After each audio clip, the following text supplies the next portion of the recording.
نحمده ونصلي على رسوله الكريم أما بعد فأعوذ بالله من الشيطان الرجيم بسم الله الرحمن الرحيم ولا تباشروهن وأنتم عاكفون في المساجد وقال النبي صلى الله عليه وسلم من اعتكف عشرا في رمضان كان كحجتين وعمرتين أو كما قال عليه الصلاة والسلام।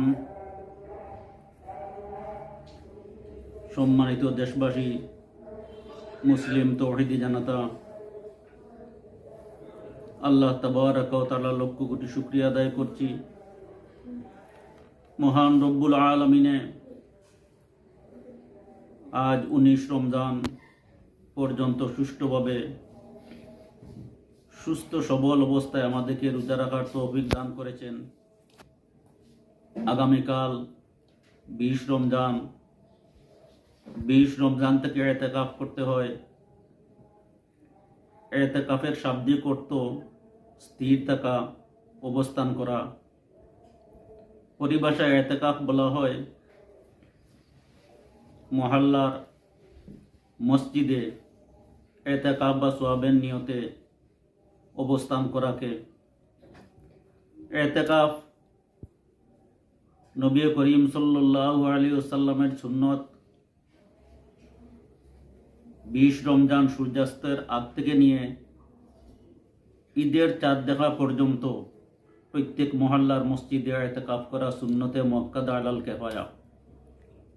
এর অর্থ মহল্লাবাসীর পক্ষ থেকে কোনো একজন ব্যক্তি যদি ইতিকাফ আদায় করে তাহলে সবার পক্ষ থেকে আদায় হয়ে যাবে। পক্ষান্তরে কেউ আদায় না করলে সমস্ত মহল্লাবাসী গুনাহগার হবেন।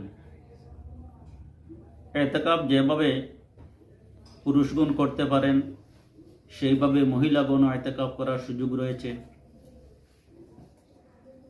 মহিলাগণ নিজ নিজ নমাজের স্থানে অথবা নিজের সুবিধা মতন কোনো কামরায় ইতিকাফ করতে পারবেন। ওই জায়গা তাদের মসজিদের মতো, প্রয়োজন ব্যতিরেকে এই জায়গা থেকে তারা বের হতে পারবেন না। তবে মহিলাদের ইতিকাফের জন্য স্বামীগণের অনুমতি নেওয়া প্রয়োজন। স্বামীগণের অনুমতি ব্যতিরেকে মহিলাগণ ইতিকাফ করতে পারবেন না। স্বামীদেরও উচিত তাদের যদি কোনো অসুবিধা না হয় মহিলাদেরকে ইতিকাফ করার অনুমতি দেওয়া।